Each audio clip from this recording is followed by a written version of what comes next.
There's a duck telling us stories. Of course, now it's quiet. There it goes again. Walking, talking, sun setting. Look forward to when those clocks change and that solstice comes.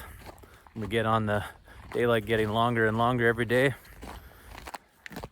Walking, talking, out with the dog, walking the road. Two pieces to this one, walking and talking. A prediction and an affliction. I'm rhyming, and I didn't even mean to. And so the prediction, with that sunset back there being quite fitting, the prediction I have related to higher education, talk about that quite a bit. Prediction is there's a sunset occurring in that sector. There's going to be some rapid disruption and changes coming for a variety of reasons. Some of it, the after effects of the pandemic and going online. But there's just an absolute explosion in the online world on training and education being offered by private companies and publicly traded companies setting up, and people talking about credentials and people making small fortunes online and digital creation, and more of the world coming connected. I think the industry is going to go through some changes, and part of it's related to the second part of this, which is the affliction. And the affliction is what I call sunshine, unicorns, and rainbows. Malaise, or sunshine, unicorns, and rainbows affliction disease. As the industry, and I've shared this in other videos, posts, 2019 in Canada, Statistics Canada did a survey of faculty and researchers, tens of thousands of them. Never really been done before to ask these types of questions. And they asked them about experiences of harassment and discrimination. And I'm guessing, it's an assumption when I read the StatsCan reports, I think they were surprised, because the results show a sector that's almost double the national average for experiences of harassment and discrimination. It's rather abysmal. I'm also not that surprised though. Worked in the sector a long time, been attached to the sector a long time, as a student and an administrator, sometimes both of those at the same time. And it's a pretty toxic place. All in all, there's some good people trying to do good work. I was very fortunate when I did my doctorate studies to have three pretty fine individuals, three women on my committee that were excellent.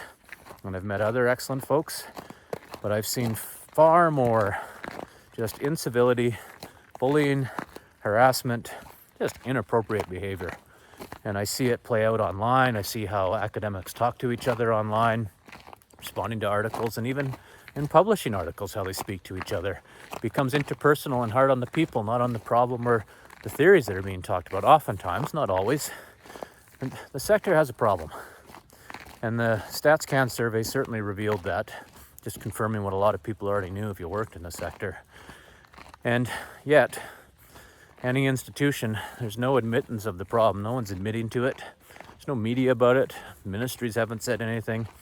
And so the silence to me is actually a sign of some significant disruption coming. It's almost like it's being ignored. I was like, well, Stats Canada did the survey. I imagine if they started releasing it on individual institutions, you'd see some action real fast. What they did release was a breakdown by province. And where I live in British Columbia was actually almost the worst, but not by much. They're all equally bad. When you've got numbers such as over 50% of women with a disability, faculty and researchers saying they'd experienced harassment, discrimination in the last 12 months, it's a problem. 22% of men, 34% of women, 40% of self-identifying Indigenous peoples, higher for women, almost 50%, saying harassment and discrimination in the last 12 months. Indeed, at least one. So there's an affliction, is until people admit there's a problem, such as senior executive and leadership and boards of directors, boards of governors, saying, yeah, there's a problem. Clearly it's been identified. We need to do something about it. Won't really change unless the change comes from outside or more class action lawsuits, those sorts of things. Those things create change. That's where equity, diversity, and inclusion came from in universities. It didn't come out of their goodness of the institution's hearts. It came out of class action lawsuits that were settled in a human rights tribunal settlement. We just need to keep that in mind. So what could assist?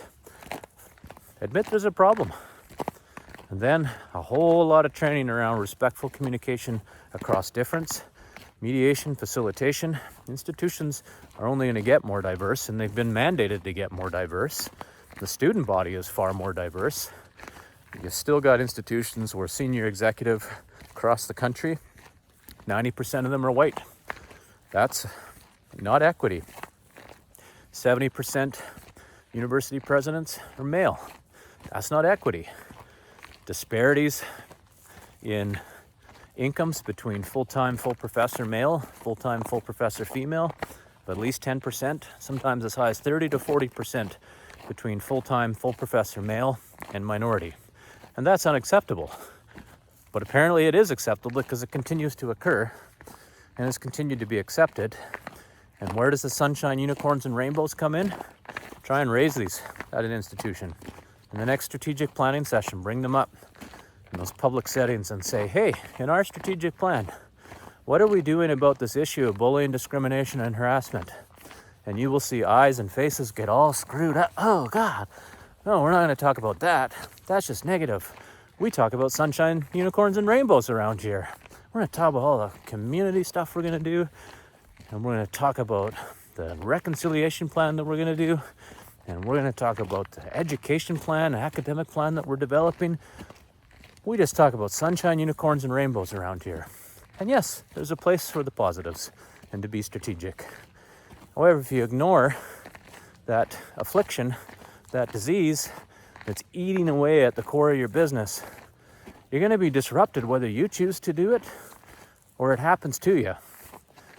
That's what I'm thinking about. Prediction and affliction. And a suggestion, respectful communication across differences. Put a big investment into that. How do you talk through conflict? How do you support your staff to talk through conflict? How do you deal with it at your executive? How do you ensure that your academics across departments are being civil to each other, are being respectful? Have you surveyed that, checked into it, maybe hired a third party to come in and do a third party evaluation, independent evaluation? Probably be quite revealing. If you want to deal with that affliction before it eats institutions from the inside, might be a good way to go. What do you think about this? What are your experiences? Respectful communication across difference could be a real key to settle the affliction so that the industry doesn't sunset. Just what I'm thinking about. Leave me a comment, send me a message. Always interested to hear from folks. And thanks to those that do send them. I always appreciate getting those messages, whether you agree or disagree. Dialogue and respectful communication works us through a lot more than sunshine, unicorns, and rainbows. At least I feel that anyways.